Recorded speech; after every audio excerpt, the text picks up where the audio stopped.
الحمدللہ رب العالمین والصلاة والسلام علی سید المرسلین اما بعد فاعوذ باللہ من الشیطان الرجیم بسم اللہ الرحمن الرحیم. پڑھیے الصلاة والسلام علیک یا رسول اللہ وعلی آلک واصحابک یا حبیب اللہ. الصلاة والسلام علیک یا نبی اللہ وعلی آلک واصحابک یا نور اللہ. درود پاک پڑھنے کے بے شمار فضائل و برکات ہیں. سرکار دو عالم نور مجسم صلی اللہ تعالی علیہ وسلم ایک روز تشریف لائے اور آپ کے چہرہ اقدس پر خوشی محسوس ہو رہی تھی. فرمایا میرے پاس جبریل امین علیہ السلام تشریف لائے، اللہ پاک کا پیغام دیا کہ اے محمد مصطفیٰ صلی اللہ تعالیٰ علیہ وسلم، کیا آپ اس بات پر راضی ہیں کہ آپ کی امت میں سے کوئی آپ پر درود بھیجے تو میں اس پر 10 رحمتیں نازل کروں، اور آپ کا امتی آپ پر سلام پڑھے تو میں اس پر 10 بار سلام پڑھوں. اچھا، اب یہاں ایک خوبصورت بات یہ پتہ چل رہی ہے کہ ایک تو اس حدیث سے ہمیں ایک درود پاک پڑھنے کی فضیلت پتہ چل گئی کہ ایک درود پر 10 رحمتیں ہیں، ایک سلام پڑھیں تو 10 سلامتیاں نازل ہوتی ہیں. مگر ایک اور خوبصورت بات یہ پتہ چلی کہ سرکار دو عالم صلی اللہ تعالیٰ علیہ وسلم کا ہم گناہ گاروں سے پیار کیسا ہے کہ درود کون پڑھے گا؟ ذرا جواب دیجئے. ہم پڑھیں گے. رحمتیں کس پر نازل ہوں گی؟ ہم پر نازل ہوں گی. ہم اگر سلام پڑھیں گے تو سلامتی کس پر نازل ہوگی؟ ہم پر. اور خوش کون ہو رہا ہے؟ نبی پاک راضی ہو رہے ہیں. یہ ذرا سمجھیے گا. کسی اپنے کو تحفہ ملے، کسی اپنے کو انعام ملے تو خوشی ہوتی ہے نا. تو نبی پاک اپنی امت سے کتنا اٹیچڈ ہیں اور کتنا محبت فرماتے ہیں کہ خوشی مل رہی ہے کہ میری امت مجھ پر درود پڑے گی تو ان پر رحمتیں نازل ہو جائیں گی. تو یہ پتہ چلنا چاہیے کہ سرکار دو عالم علیہ الصلوۃ والسلام ہماری نیکیوں سے، ہماری اچھی باتوں سے بھی راضی ہوتے ہیں کہ میری امت اچھے اعمال کر رہی ہے اور وہ جنت میں جائیں گے. تو ہمیں نبی پاک علیہ الصلوۃ والسلام کی رضا کے لیے بھی درود پاک بھی پڑھنا ہے، خوب نیکیاں بھی کرنی ہیں، اور اپنے آپ کو انشاءاللہ گناہوں سے محفوظ بھی رکھنا ہے. آئیے مل کر محبت کے ساتھ درود پاک پڑھ لیں. صلو علی الحبیب صلی اللہ تعالی علی محمد صلی اللہ علیہ وسلم. آج قرآن پاک کی کون سی آیت اور اس پر ہم جو گفتگو کریں گے، ہماری کوشش یہ ہوتی ہے کہ کچھ قرآن کی باتیں کی جائیں، کچھ قرآن سے میسج لیا جائے. تو آج قرآن مجید فرقان حمید کی آیت ہے. اللہ کریم قرآن میں ارشاد فرماتا ہے، پارہ نمبر 1 ہے، سورہ بقرہ ہے اور آیت نمبر ہے 85. بسم اللہ الرحمن الرحیم. افتؤمنون ببعض الکتاب وتکفرون ببعض فما جزاء من يفعل ذلك منكم الا خزي في الحياة الدنيا ويوم القيامة يردون الى اشد العذاب وما الله بغافل عما تعملون. آسان ترجمہ قرآن کنز العرفان. تو کیا تم اللہ کے بعض احکامات کو مانتے ہو اور بعض سے انکار کرتے ہو؟ تو جو تم میں ایسا کرے اس کا بدلہ دنیاوی زندگی میں ذلت و رسوائی کے سوا اور کیا ہے، اور قیامت کے دن انہیں شدید ترین عذاب کی طرف لوٹایا جائے گا، اور اللہ تمہارے اعمال سے بے خبر نہیں ہے. اے میرے پیارے اسلامی بھائیوں، اس آیت میں جو ہمیں میسج دیا جا رہا ہے نا، وہ بڑا کمال کا میسج ہے. بیسیکلی شان نزول تو یہودیوں کے لیے تھا کہ ان سے اللہ کریم نے 3 باتوں کا تورات میں وعدہ لیا تھا. ایک دوسرے کو آپس میں قتل نہیں کرو گے، ایک دوسرے کو جلا وطن نہیں کرو گے، یعنی گھروں سے نہیں نکالو گے، تم میں سے کوئی شخص قید ہو جائے یا غلام بنا لیا جائے تو اسے خرید کر آزاد نہیں کرو گے. لیکن انہوں نے کیا کیا؟ 3 وعدوں میں سے 1-2 باتیں ماننا شروع کر دیں اور ایک اپنی مرضی سے قتل و غارت گری کرنے لگے. تو اب قرآن مجید فرقان حمید میں ان سے کیا کہا گیا؟ افتؤمنون ببعض الکتاب. تو کیا تم اللہ کے بعض احکام کو مانتے ہو؟ اور پھر کیا فرمایا؟ وَتَكْفُرُونَ بِبَعْضٍ. اور بعض سے انکار کرتے ہو، یعنی اپنی مرضی سے ایک حکم کو پک کر لیتے ہو، ایک کو چوز کر لیتے ہو، باقی چھوڑ دیتے ہو. اب جو یہ کرتا ہے تو پھر اس کے بارے میں اس کی سزا کیا بیان فرمائی قرآن نے؟ فَمَا جَزَاءُ مَن يَفْعَلُ ذَلِكَ مِنْكُمْ. یعنی کیا جزا جو کرے یہ تم میں سے، فرمایا الا خزي فی الحیات الدنیا، مگر رسوائی دنیا کی زندگی میں، یہ دنیاوی سزا تھی۔ اب مزید فرمایا ویوم القیامت یردون الی اشد العذاب، اور قیامت کے دن انہیں شدید ترین عذاب کی طرف لوٹایا جائے گا۔ یعنی جو اپنی مرضی کا حکم مان لے، باقی کا انکار کرے، اسے دو سزائیں ملیں گی، دنیا میں بھی سزا ملے گی اور آخرت کا شدید عذاب بھی ملے گا۔ وَمَا اللَّهُ بِغَافِلٍ عَمَّا تَعْمَلُونَ، اور اللہ تمہارے اعمال سے بے خبر نہیں ہے۔ تو اے میرے پیارے اسلامی بھائیوں، یہاں ایک بڑا واضح قرآن کا میسج ہے۔ یقیناً یہ ان لوگوں سے فرمایا گیا، مگر یہ حکم ہم سب کے لیے بھی ہے کہ قرآن کے کچھ احکام، شریعت کے کچھ احکام مان لیے اور کچھ کو رد کر دیا ہے، کسی کا انکار کر دیا، فرمایا پھر اس کے لیے شدید ترین عذاب ہے، دنیا میں بھی اور آخرت میں بھی۔ اب اس واقعے میں ہمیں ایک اور بات یہ سیکھنے کو مل رہی ہے کہ ظلم بھی حرام ہے اور ظلم پر مدد کرنا بھی حرام ہے۔ یہ اوس و خزرج اور یہ اس زمانے کے جو قبیلے تھے جو آپس میں لڑتے تھے اور ظالموں کی مدد کرتے تھے، ان پر یہ آیت جو نازل ہوئی، اس سے ہمیں کیا میسج ملا کہ ہمارے یہاں بھی ہمیں ظلم کی طرفداری نہیں کرنی ہے، ظلم کرنا بھی نہیں ہے اور ظالموں کا ساتھ بھی نہیں دینا ہے۔ اب ہمارے یہاں کس انداز سے طرفداری ہو رہی ہوتی ہے، اب ذرا میں کچھ مثالوں کے ذریعے سمجھاتا ہوں کہ ہمارے یہاں کچھ لوگ جان رہے ہوتے ہیں، میرا چاچا ہے، میرا تایا ہے، چھوٹا بھائی ہے یا بڑا بھائی ہے، رشتہ دار ہے، پتہ ہے غلط کر رہا ہے، مگر چونکہ اپنا ہے اب اس کی طرفداری کر رہے ہوں گے۔ ٹھیک ہے، اگر خدا نہ خواستہ ہمارے بولنے کے سبب لڑائی جھگڑے ہو سکتے ہیں، خاندان کے حالات بگڑ سکتے ہیں، تو ہمیں خاموشی اختیار کرنی چاہیے، لیکن جھوٹ اور اس کی طرفداری نہیں کرنی چاہیے کہ یار میرا گرائی ہے تو میرے محلے کا ہے تو ہمارے قبیلے کا ہے، اگر اس کا جھگڑا ہو گیا ہے یا وہ کسی کے ساتھ زیادتی کر رہا ہے اور آپ کو بٹھا رہا ہے ساتھ کہ بھائی آپ بتاؤ میں غلط ہوں کہ صحیح ہوں،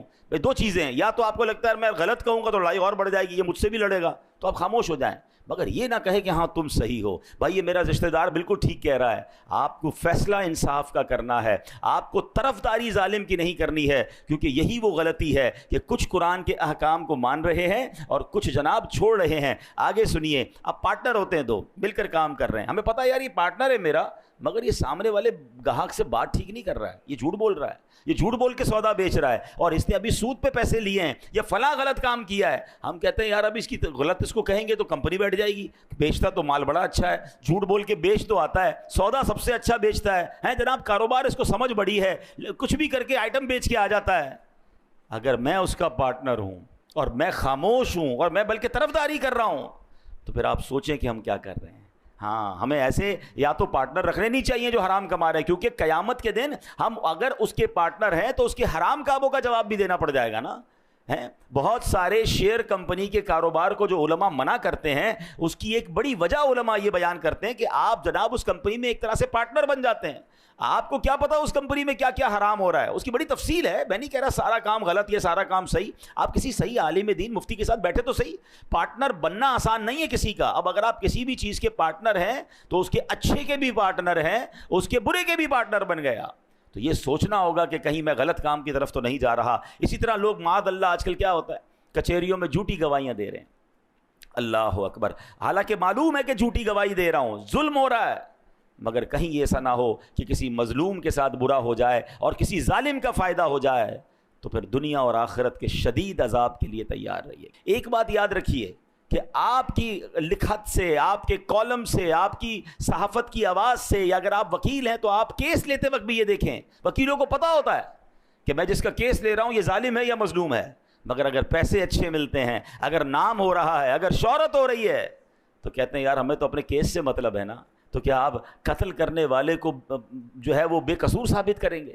آپ یہاں تو تھوڑے پیسے کما لیں گے، ہو سکتا ہے قانون کو ڈاج دے کے کیس بھی جیت لیں، اللہ کی بارگاہ میں کیا جواب دیں گے؟ کبھی بھی ظالم کا ساتھ نہیں دینا ہے، کبھی جھوٹی گواہی نہیں دینی ہے۔ دو باتیں ہیں، شریعت کہتی ہے اگر آپ ظلم کے خلاف آواز نہیں اٹھا سکتے تو کم از کم ساتھ تو نہ دینا ہے، آپ خاموش ہو کے سائڈ پہ ہو جائیں، لیکن یہ ہونا ضروری ہے۔ اور جو ماشاءاللہ کہتے ہیں نا حسینی قافلے کے سپاہی ہوتے ہیں، وہ تو ظلم کے خلاف کھڑے ہو جاتے ہیں اور پھر کھڑے ہوتے ہیں، نقصان ہوتا ہے تو نقصان سے ڈرتے نہیں۔ بہرحال میرے پیارے اسلامی بھائیوں، ہم نے یہ بات سمجھنی ہے۔ اب آج کل ہمارے معاشرے میں ایک اور بڑا فتنہ آیا ہے، اور وہ کیا ہے؟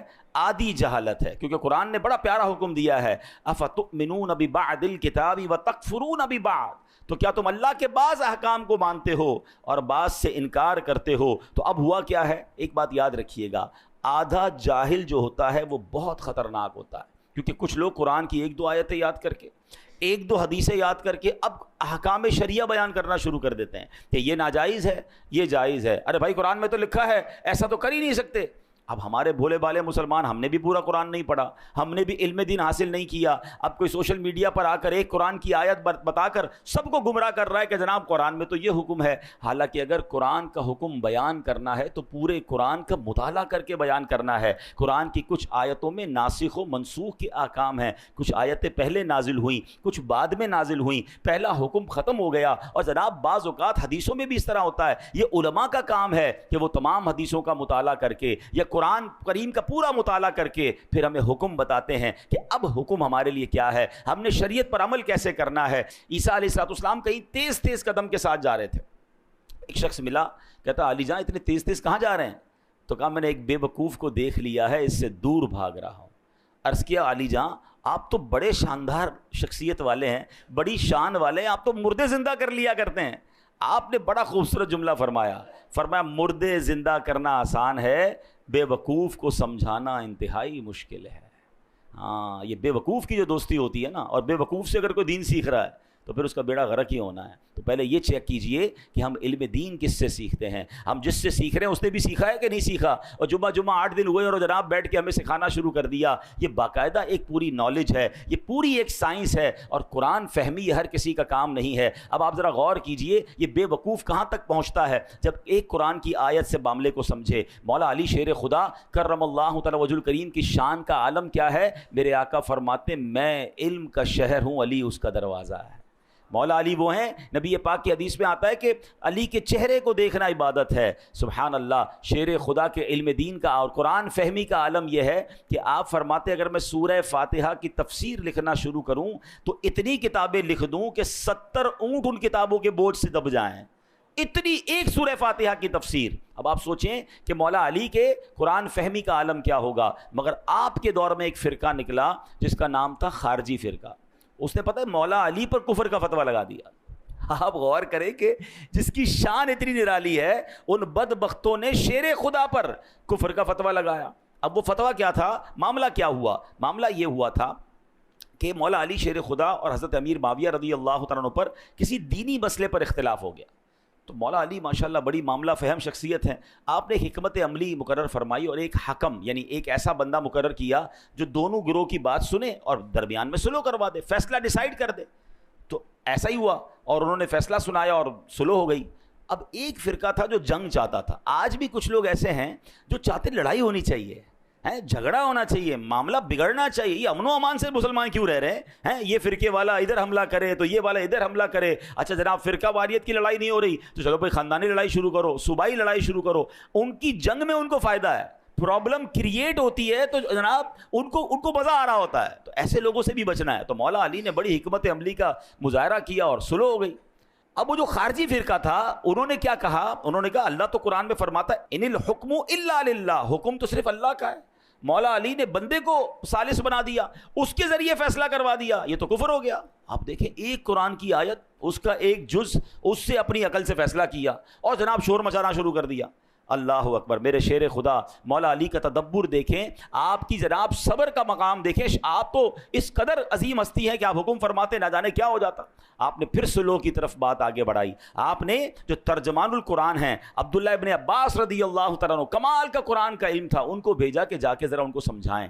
حضرت عبداللہ ابن عباس ان کے پاس گئے، کہا بتائیے کیا مسئلہ ہے؟ وہ کہتے مسئلہ یہ اللہ کے سوا تو کوئی حکم بن نہیں سکتا، کوئی فیصلہ کر نہیں سکتا، یہ مولا علی نے انسان کو یہ حکم کیسے دے دیا؟ تو جناب معاذ اللہ یہ کفر ہو گیا۔ اللہ اکبر۔ اب سنیے گا حضرت عبداللہ ابن عباس کا جواب بھی، اور آج کل کے دور میں یہ جو آدھی جہالت پھیلانے والے ہیں ان کو بھی آپ نے جو ہے وہ سمجھنا ہے۔ انہوں نے کہا کیا تم نے سورہ مائدہ کی آیت نمبر 95 کی تلاوت نہیں کی ہے؟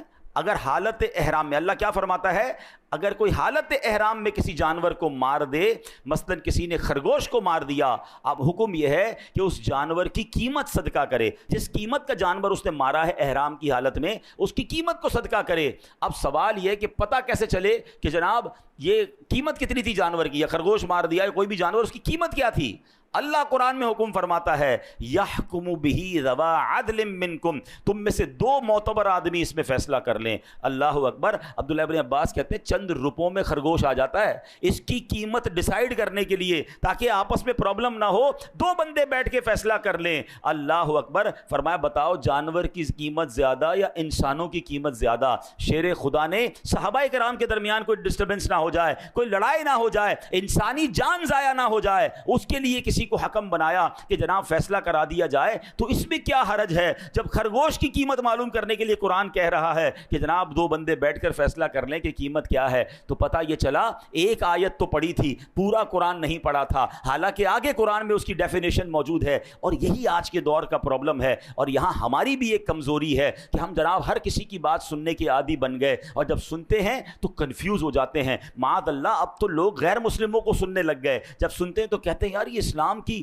جو حقانیت ہے اس میں کچھ کنفیوژن ہے۔ ہمیں آ کے لوگ سوال کر رہے ہوتے ہیں اللہ تبارک و تعالیٰ ایک ہے، اس کی دلیل کیا ہے؟ اچھا اللہ ہے، اس کی دلائل بتائیے۔ اللہ اکبر۔ کیا آج ہمارے دین اور ایمان میں اتنی کمزوری آ گئی کہ جب جس کی جو مرضی ہو کوئی ایک بات کر دے اور ہم کنفیوز ہو جائیں؟ پھر اپنے عقائد پر، اپنے معمولات اہل سنت پر ہم کنفیوز کیوں ہوتے ہیں؟ کیونکہ ہمارے پاس بھی علم نہیں ہے، شیطان کو موقع ملتا ہے وہ ہمیں ڈسٹرب کرتا ہے۔ تو خدا را سب سے پہلے یہ ذہن بنا لیجئے کہ ہم نے دین کس سے سننا ہے، دین کس سے سیکھنا ہے۔ بڑے سمجھدار لوگ بیٹھے ہیں، میں اگر آپ سے سوال کروں کہ جناب آپ نے اپنا گھر بنانا ہے تو گھر کس سے بنائیں گے؟ تو آپ کہیں گے بلڈر سے بنائیں گے۔ تو میں کہوں یار آپ نے کپڑے بڑے اچھے پہنے ہیں، لگتا ہے درزی بھی بڑا اچھا ہے، اسی سے گھر بھی بنا لیجئے، کپڑے بڑے اچھے سیتا ہے، آپ کا گھر بھی اچھا بنا دے گا۔ آپ کہیں گے جناب درزی کا کام تو کپڑے سینا ہے۔ مولانا صاحب آپ کی لگتا ہے طبیعت ٹھیک نہیں ہے، درزی کپڑے سیتا ہے، بلڈر جو ہے وہ گھر بناتا ہے۔ اچھا جناب، پھر اس کے بعد آپ کو جناب ڈاکٹر کی ضرورت پڑی،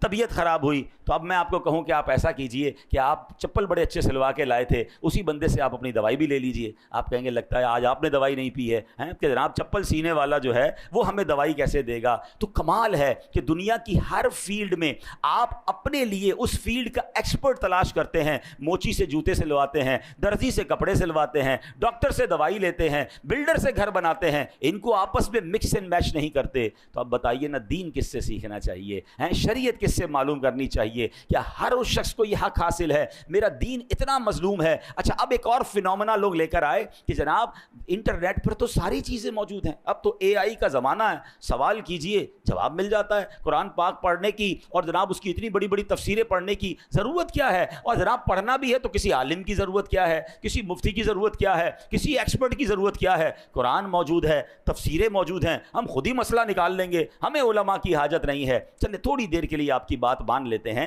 کہ جناب کتاب سے پراپر علم مل جاتا ہے، ٹھیک ہے، کتاب میں سب چیزیں موجود ہیں۔ چلے اب میں آپ ہی کی بات آپ کی طرف دوبارہ بڑھاتا ہوں، اللہ نہ کرے آپ میں سے کسی کو کوئی پرابلم ہو جائے یا آپ کے گھر میں کسی کا آپریشن ریکوائرڈ ہو، تو جناب آپ بھی کتاب اٹھائیے کہ ٹانگ کا آپریشن کیسے ہوگا۔ بلکہ اب صرف کتاب نہیں ہے، یوٹیوب پر تو ٹیوٹوریل موجود ہے نا، ویڈیو بھی موجود ہے کہ یہ والا آپریشن کیسے ہوگا۔ تھوڑا مزید سوال اے آئی سے کر لیجئے کہ کون سا چاقو استعمال کروں، کون سی چھری استعمال کروں، پہلا کٹ کدھر لگاؤں، 2-4 دوست جمع ہو جائیں اور